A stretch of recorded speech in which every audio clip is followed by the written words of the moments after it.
Bien, sean todos bienvenidos, bienvenidas a una emisión más de Al calor de un tinto. Hemos visto cómo las noticias nos van mostrando y la realidad nos va mostrando el avance de posturas de derecha en dirigencia de los países en América Latina y en el mundo, pero también a la extrema derecha. Y hace poco en Europa vimos cómo el tránsito de la extrema derecha también está acompañado de posturas que podríamos calificar como fascistas o neofascistas. Algunos consideran que es un extremismo hablar de esto, consideran que no obedece esa categoría a la realidad de hoy y otros consideramos que esa es una realidad. Para ello, se viene adelantando, entre muchas, una investigación sobre el tema en América Latina, en Colombia, comparando situaciones. Para ello, y entender mejor esta situación, invitamos a quien está al frente de esta investigación, el profesor Juan David Villa, quien es docente investigador de la Universidad Pontificia Bolivariana de Medellín. Hablaremos de este tema. Profesor, gracias por aceptar la invitación y ¿de qué se trata esta investigación? Gracias, Alfonso, por la invitación y bueno, en primer lugar, decir que sí, hay una disputa, digámoslo así, en la construcción del término. Hablar de fascismo, neofascismo, para muchos académicos no viene al caso. Consideran que los fenómenos que se están dando ahora son distintos a los fenómenos que se dieron en la década de los 20 del siglo XX y obviamente son diferentes.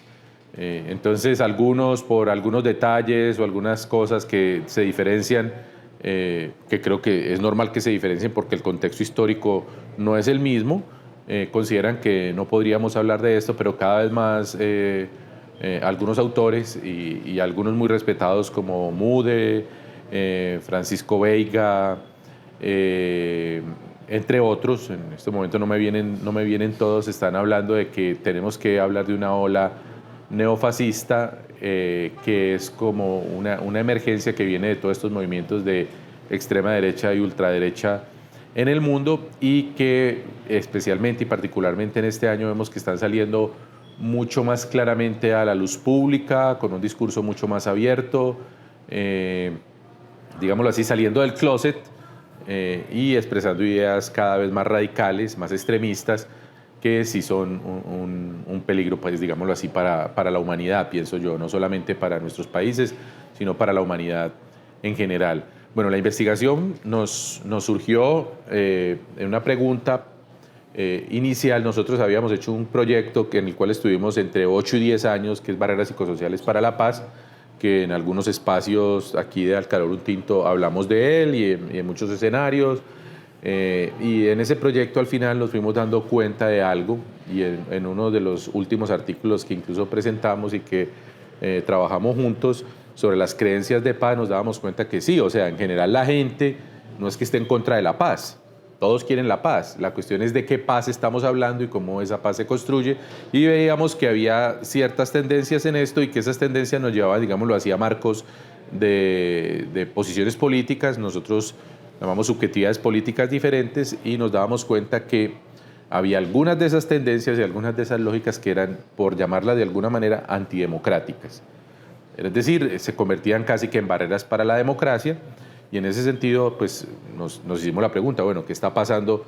Que hay tanta gente que empieza a rechazar o a no respaldar, digámoslo así, los principios fundamentales de la democracia en términos de respeto a los derechos, en términos de la separación de poderes, en términos de el respeto a las minorías, el término de una lógica de un Estado social de derecho como, digámoslo así, como un logro de la humanidad, sino respaldando más posiciones autoritarias y líderes con posiciones autoritarias. Pues en Colombia lo hemos visto y en América Latina, y cómo estos líderes van ascendiendo en popularidad y también el papel de los medios de comunicación en todo esto. Entonces nos hicimos la pregunta y planteamos pues, la investigación. Y en ese proceso pues invitamos más o menos a la gente que nos había acompañado en Barreras para la Paz.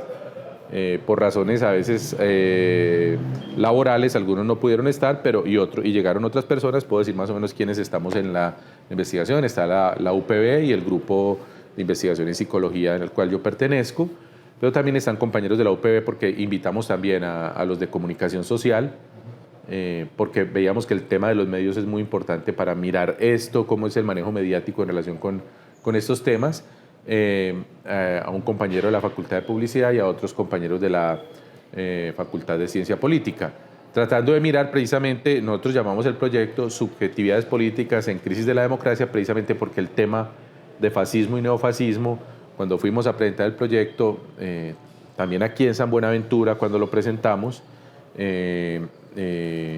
nos dijeron, venga, es que eso es un tema,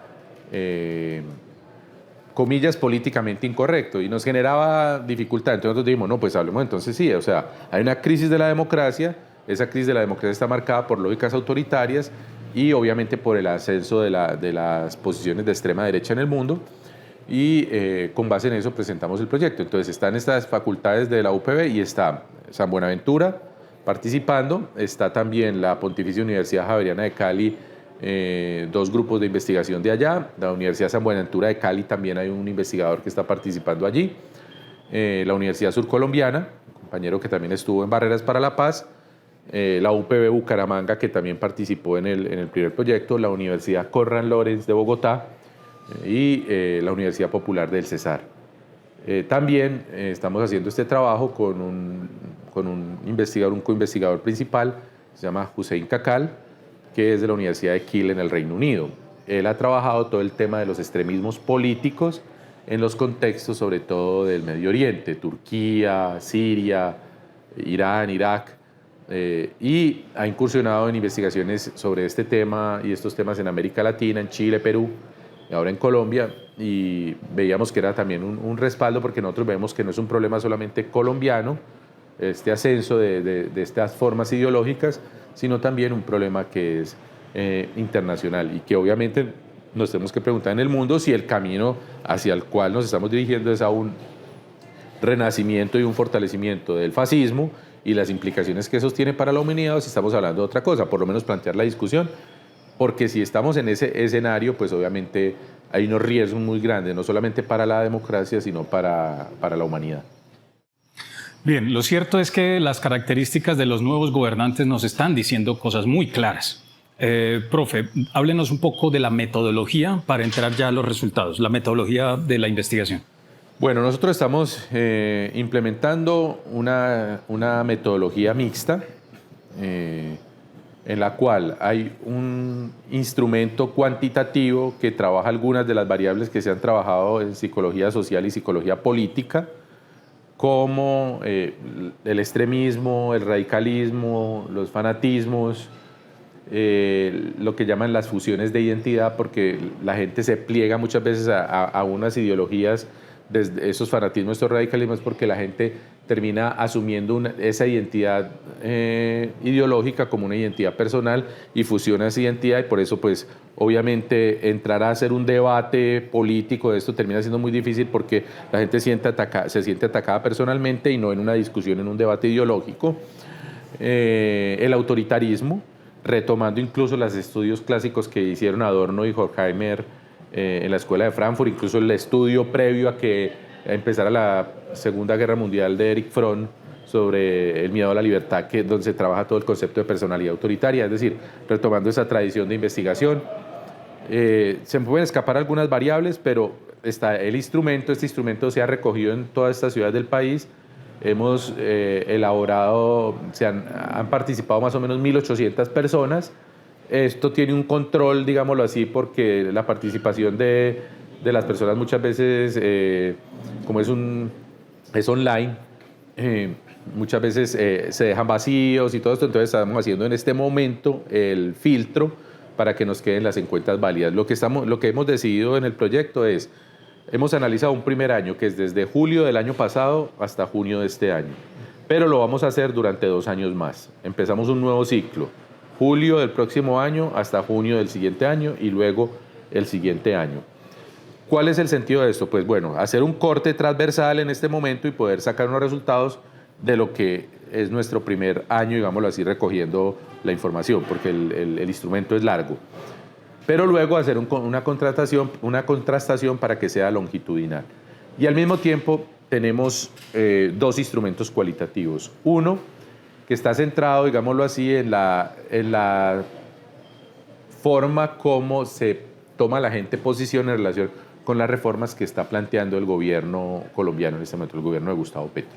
La reforma a la salud, la reforma a la educación, y por ahí está la puerta de entrada para discutir no solamente las posiciones ideológicas, sino la forma como nos relacionamos con el otro, ¿sí? Y la forma como se toman posiciones y qué nivel de, digámoslo así, de fanatismo puede haber, de sectarismo, o también el nivel en el cual la gente se plantea una ruptura con los valores democráticos. Y una segunda puerta de entrada que la estamos implementando hace 2 meses es unas entrevistas con la gente que está yendo a las marchas, las que son a favor y las que son en contra del gobierno. Esto nos ha resultado mucho más positivo porque la marcha genera una efervescencia emocional. Nosotros, igual que en la investigación anterior de Barreras para la Paz, el tema de las emociones colectivas, las emociones políticas, fue muy importante porque vemos que una de las cosas que se está haciendo tanto desde la retórica política como desde los medios de comunicación es movilizar las emociones para vehicular y movilizar a la gente hacia un lado o hacia otro. Entonces, en ese sentido, veíamos muy importante con la gente participante en las marchas, y nos estamos dando cuenta que la información nos está resultando más rica en la medida en que la gente, digámoslo así, en esto suele pasar algo tanto en el uno como en el otro instrumento. La gente llega siempre tratando de tener una corrección política y no decir cosas como con las cuales se puede, o sea, es el fenómeno de ser correcto políticamente, pero no decir lo que estoy pensando, sintiendo realmente. Y lo que nos genera la pregunta, basado en la participación en las marchas, la gente como que esa corrección política la deja un poco al lado y sale a defender su posición de por qué está ahí. Entonces ha sido muy importante, claro, eso no nos da todo el espectro de lo político en el país, pero nosotros, digamos, tenemos 2 grandes preguntas. Una, por el espectro de lo político, digamos, por la extrema derecha, por la extrema izquierda, de alguna manera, por llamarlo así, y por el extremo centro. Porque hemos visto que también en lo que llamamos centro hay una serie de postulados que pueden ser extremistas, y entonces en ese sentido es importante identificar entonces en esas posiciones políticas qué elementos emergen, podríamos llamar de fascismo o de totalitarismo, si ampliamos la categoría, hablando de la mirada desde Hannah Arendt, ¿cierto? Ese es más o menos como el marco metodológico de la investigación. Bien, profe. Es alcance nacional y tiene una conexión también comparativa a nivel internacional. Pero por tiempo, ¿cuáles serían las conclusiones más relevantes de lo que llevan en la investigación? Bien. Nosotros en este momento estamos empezando a hacer el procesamiento de los resultados. La información es muy rica, y tanto desde lo cuantitativo como desde lo cualitativo. Digamos que mi liderazgo en el grupo está mucho más en la fase cualitativa, y en ese proceso estamos haciendo un análisis de contenido y un análisis de discurso. Siempre hacemos las 2 cosas, intentando identificar algunas cosas. ¿Qué vemos, por ejemplo? Vemos, por ejemplo, hay una categoría que hemos llamado el clima emocional que hay en el país en este momento. El clima emocional en este momento es un clima de exacerbación muy fuerte en la gente, o sea, hay una exacerbación emocional, la gente está crispada, y esa crispación no posibilita una mirada mucho más serena de lo que está pasando, y la gente entonces asume posiciones radicales por esa crispación emocional. Al asumir esas posiciones radicales, pues lleva una lógica que podríamos llamar de polarización, pero no polarización en el nivel ideológico, porque la polarización ideológica es normal, es decir, que yo tenga una idea y usted tenga otra, eso es normal, venga, lo discutimos, lo debatimos, pero no necesariamente eso es negativo. Lo que sí es negativo es cuando se llega a una crispación que impide el diálogo y que favorece posiciones extremas. De tal manera que, digamos, en un sentido muy fuerte, encontramos que en un sector importante, eso lo estamos haciendo, pues por lo menos los que estamos analizando ahora son las que son dadas en Medellín y en el Valle de Aburrá. Nos encontramos como una tendencia fuerte, digámoslo así, a la derechización, ¿sí? Por un lado. Por otro lado, a una cosa que ha sido sorprendente es como un anhelo de que el gobierno se acabe. Entonces, cuando tú indagas qué significa eso de que el gobierno se acabe, es casi validar incluso un golpe de Estado militar. Es decir, entonces se habla del juicio político, se habla de que como el gobierno no sirve, como el gobierno está acabando y destruyendo el país, entonces se tiene que hacer algo y entonces casi que uno puya un poquito en la entrevista y la gente tranquilamente te dice, sí, un golpe de Estado. Es decir, entonces uno va viendo allí una tendencia pues, que tiene que ver con el autoritarismo y con formas de negación de la alteridad, entendiendo que esa alteridad ni siquiera es una oposición, digámoslo así, a lo que podríamos llamar el comunismo o al socialismo histórico y a versiones de lo que hemos llamado izquierda que pues, en algunos contextos no han sido positivas históricamente hablando. Entonces, en ese sentido, uno podría decir, bueno, sí, pero es que estamos hablando de que esta oposición empieza a hacerse incluso a ideas liberales y progresistas. Y en esa lógica, lo liberal y lo progresista termina siendo ubicado como comunista. Y comunista entonces es al mismo tiempo, eso nos salió en Barreras para la Paz, comunista al mismo tiempo es sinónimo de caos, destrucción, pero al mismo tiempo eso se liga con la insurgencia armada y la insurgencia armada al mismo tiempo con terrorismo. Entonces finalizamos en que cualquier postura que esté en un nivel de progresismo, liberal,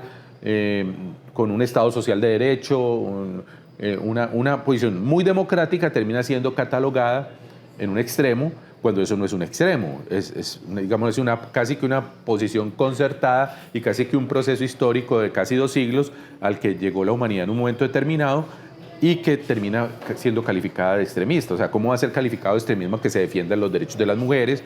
¿Cómo va a ser calificado de extremismo que se defienda el derecho a la salud? ¿Cómo va a ser extremista que se defienda el derecho a la educación pública? O sea, es decir, eso termina siendo extremista y entonces digamos que se nos corrieron los polos, porque entonces estamos entre un polo de la extrema derecha descalificando todo este tipo de derechos y una gente que los está defendiendo pero que terminan siendo calificados de extremismo. Y nos encontramos la dificultad de encontrar gente que esté muy a la izquierda. Y entonces decimos, por lo menos en esta ciudad, porque nosotros trabajamos con personas del común, porque nos podríamos ir a buscar personas militantes del Partido Comunista tranquilamente, y entonces ahí encontraríamos, digámoslo así, los que están al otro extremo, pero en la gente del común no existen.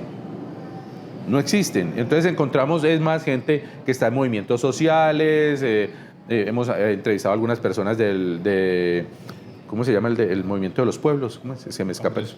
El Congreso de los Pueblos, hemos entrevistado a algunas personas que se han movilizado en las marchas del estallido social, hemos encontrado algunos jóvenes que participan, digámoslo así, en la Colombia Humana y todo esto, pero uno no ve propiamente un extremismo allí en términos ideológicos, ¿sí? Puede que en términos afectivos sí haya una respuesta que a veces pasa por lo agresivo, por el malestar y todo esto en relación con la forma, digámoslo así, como pues el gobierno actual está siendo, digámoslo así, atacado y bloqueado, sobre todo bloqueado en muchas de las posibilidades de acción que puede desarrollar, pero no encontramos eso. Digamos que, claro, se corre el polo y entonces una de las cosas que nosotros estamos incluso reevaluando en relación con lo que nos apareció en la investigación anterior de Barreras para la Paz es el concepto de polarización. Porque ahí hablábamos algo de polarización y entonces veíamos, sí, es como la desacreditación del otro, del adversario, y eso está bien. Pero resulta que estamos hablando de que eso se nos corrió y estamos hablando de una ideología que está negando la posibilidad de todos estos derechos, ¿sí? Frente a gente que los está defendiendo, esta gente que los está defendiendo casi que está muy cercana al centro. Si uno viera pues en ese espectro político de la izquierda y la derecha, que no son dos posiciones, sino que hay una serie de posiciones en el medio, casi que estamos ahí, entonces estamos descalificando. Entonces casi que termina una discusión entre extrema derecha y un centro derecha, que es muy parecida a la que apareció en el proceso de paz, una centro derecha santista defendiendo el proyecto de paz, la izquierda apoyando a la centro derecha para que ese proceso de paz se pudiera sacar adelante, y una extrema derecha que boicoteó ese proceso de paz, tan lo boicoteó que lo que estamos viviendo ahora es por ese boicot, no por culpa de Petro. Sí, ayer estaba en una conferencia y antes de dar la conferencia me puse a mirar las cifras de masacres y muerte de líderes sociales desde el 2016 hasta el 2024. No ha cambiado el número. Ahora, ustedes dirían, pues eso es como una forma que grave, ¿cierto? No ha cambiado desde el 2017 hasta el 2024, más o menos la cifra, sobre todo el 2018, cuando empieza el gobierno Duque. No ha cambiado. Entonces, claro, nos muestran como si el país estuviera en un caos absoluto cuando esa lógica de violencia, las cifras que hay son similares. ¿Qué pasa? Pareciera que en el gobierno anterior no nos mostraron lo que estaba pasando en el Cauca, en Caquetá, en Putumayo, y ahora nos lo ponen en primer plano para mostrar que hay un gobierno incapaz, que no quiere la seguridad y todo eso, muy parecido a lo que pasó el año 99 al 2002, para luego potenciar también en ese momento un gobierno autoritario, ¿cierto? En esa descripción que está haciendo, profesor, estamos hablando de una izquierda que se va diluyendo y va quedando en unas posturas de centro derecha, incluso en temas de defensa de derechos, lo básico, pero que la extrema derecha está calificando como algo negativo y que le está asociando a comunismo, mal asociando. ¿Qué papel juegan los medios de comunicación? E incluso, ¿qué papel también juegan las universidades en esas construcciones? Entonces, indagando sobre de dónde venía esa crispación emocional y la información que generaba esa crispación emocional, esos miedos a que nos vamos a quedar sin leche, sin pan, sin papel higiénico, todo eso que es muy fuerte, o sea, porque, como yo digo, te evocan algo muy primario, que es lo digestivo, es decir, lo primero y lo fundamental en la vida es el tubo digestivo, la entrada de la comida, pan y leche, y la salida de los desperdicios. Entonces es muy primario a lo que se apela y la gente está con ese miedo que va a eso, ¿cierto? Y a otros elementos que tienen que ver con lo económico, que el miedo a una dictadura, el miedo a que el gobierno se va a quedar allí. Entonces decíamos, ¿de dónde vienen? Les decían, medios de comunicación, televisivos, noticieros, radio, mesas de la mañana, periódicos y prensa escrita. Decía, aquí en Medellín es muy fuerte lo del colombiano y a nivel nacional lo de la revista Semana. Es decir, y uno se da cuenta que muchos de estas cosas que la gente dice que leyó ahí o que vio ahí son procesos desinformativos, porque no es una información que sea clara, fidedigna, sino que hay una serie que crispa a la gente y que casi que invita a la gente a crisparse, a que esté exaltada emocionalmente desde el miedo, desde el terror casi, y desde allí pues movilizar otras emociones como la rabia, el odio, que ahorita que decíamos, entonces hay mucha gente que te dice, no, es que lo mejor es que bajen a este tipo ya y acaben con esta gente ya. Eso es muy fuerte, porque es que no es solamente que lo bajen, es que es todo lo que hay alrededor de eso, y pues estamos en un país donde históricamente esta oposición de una izquierda democrática ha sido violentada, ha sido perseguida, ha sido asesinada. Entonces, ¿a dónde nos puede llevar algo así? Entonces, creo que sí es una pregunta muy importante esto de los medios. Una de las cosas que estamos haciendo, por ejemplo, es en la investigación es cómo ciertos medios, de estos que mencioné, informaron el primer año de Duque y el primer año de Petro.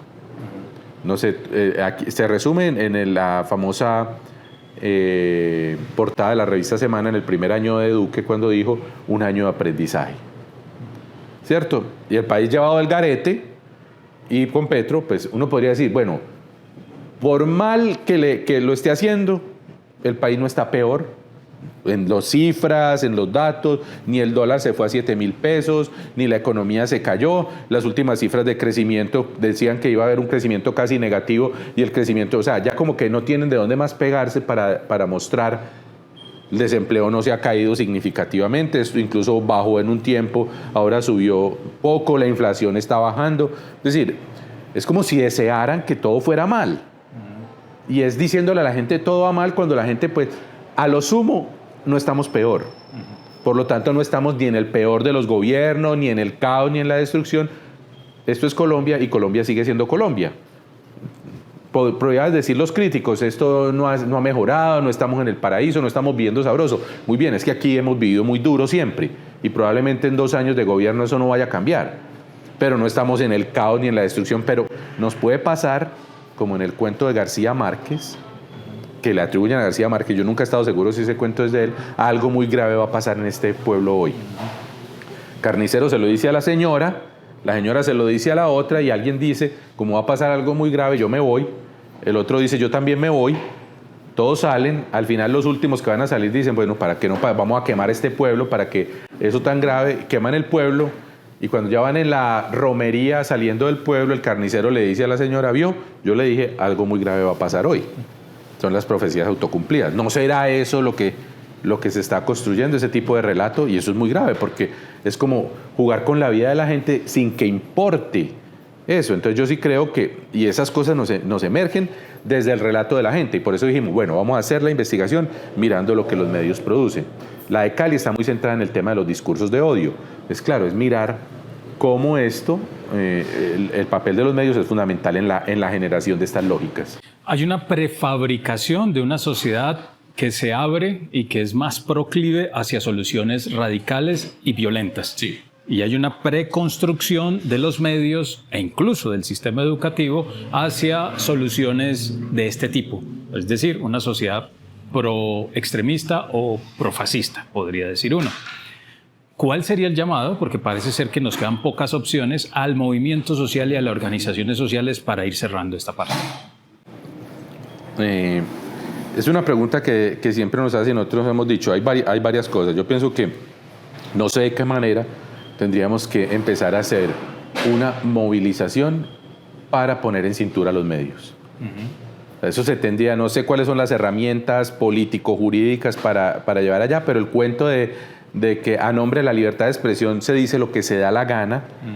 Yo creo que hubo, ayer tenía una conversación sobre eso en Ruanda, el tribunal de Ruanda hizo algo y fue que condenó por crímenes de lesa humanidad a los periodistas de la emisora la radio Las Mil Colinas, que fue uno de los promotores del genocidio. Yo no sé si llegará a ese extremo, porque hay un genocidio de por medio, pero sí creo, y bueno, estamos en un mundo que parece que sigue impávido frente a los genocidios. Yo decía, en Colombia hubo medios que se la jugaron tan fuerte por la guerra y la exacerbación de la guerra que algunos periodistas tendrían que por lo menos pasar la vergüenza de ser nombrados como promotores de la violencia, por lo menos, ¿cierto? Pero no sé en términos políticos jurídicos qué cosa, eso es un elemento. Lo otro es cómo los medios alternativos podemos lograr que ganen más espacio, que tengan más difusión, que tengan más audiencia. ¿Cómo logramos eso? Y lo tercero, que estos medios alternativos no se conviertan también en otra forma de propaganda, que yo veo que muchas veces está pasando eso. Entonces, al hacer propaganda al otro lado y no tener tenemos que ser críticos. Si este gobierno, por ejemplo, para la gente que está en los movimientos sociales y todo esto, tiene críticas frente a ello, lo que lo acaba de mostrar FECODE, si tenemos una crítica, salimos también y le marchamos. Es decir, no todo se está haciendo bien, no todo es perfecto. Entonces también tenemos que tener una crítica. Lo que pasa es que con la exacerbación en la que estamos, como que mucha gente se abstiene por decir, bueno, ¿cómo le vamos a agregar a todo el palo y el bloqueo que se está haciendo una nueva crítica? Entonces como que desde adentro no se logra ser crítico y entonces como que nos alinderamos. No, tenemos que romper esa lógica del alinderamiento y decir, venga, usted no está haciendo bien esto, usted, señor ministro, no está haciendo bien esto, entonces venga, ¿cómo construimos otra cosa? Pero eso también lo tendríamos que hacer con los medios de comunicación. No sé si un boicot de consumo de esos medios, no sé, es difícil plantearlo. Y por otro lado, esto que estamos haciendo y las conversaciones en los diferentes espacios y escenarios, y ojalá no solamente con la gente de los movimientos sociales, sino convocar e invitar en espacios educativos a otra serie de personas a conversar, ideológicamente distintas. Creo que ese tema de la polarización, nosotros estamos trabajando a una autora que seguramente mucha gente ha leído, que es Chantal Mouffe, cuando habla del debate agonista, es decir, hay una polarización que permite ese debate, que muchas veces es fuerte, que puede incluso la gente radicalizarse en términos ideológicos, pero siempre con respeto a la otredad, con respeto al ser del otro y al punto de vista del otro, de tal manera que no se lleve a la destrucción del otro. Pero ella utiliza la otra palabra, no se convierta en antagonista, porque el antagonista pasa a ser enemigo absoluto, que yo puedo eliminar. Y esa lógica totalitaria que la tuvo el fascismo muy fuertemente y la siguen teniendo estas posiciones, también se puede dar al otro lado, que también es muy grave, ¿cierto? Entonces, ¿cómo logramos y cómo aprendemos en esas diferencias, que sabemos que muchas veces pueden ser incluso irreconciliables, tenemos que convivir y tenemos que construir un país o una sociedad o un mundo donde quepamos todos? Bien, perfecto. Nos quedan estos retos, como también propiciar los espacios de construcción de conocimiento, de investigación popular, si se quiere, que alimente los medios masivos, alternativos, de información para lograr una transformación social. Y una transformación social hacia unas condiciones más críticas y de acceso a la información. Hay, por ejemplo, ideas como esta, la del boicot o un juicio ético a los medios de comunicación es clave. Y recordar que el Tribunal Permanente de los Pueblos, que sesionó en 2021 en Colombia, condenó al Estado colombiano por un genocidio político permanente. Entonces estamos hablando de unas condiciones que de perpetuarse pues van a provocar lo que ya sabemos, una oleada permanente de exterminio de quienes piensan, quienes defienden la vida, quienes defienden el territorio, el agua y las comunidades y sus culturas. Nos quedan esos retos y con la idea de poder saltar esos extrema derecha y ese tránsito de las sociedades hacia posiciones de gobierno de extrema e incluso irracionales que llamaríamos casi que rayan con el fascismo en nuestros territorios. Bien, muchas gracias y nos estaremos encontrando en una próxima emisión de Al calor de un tinto.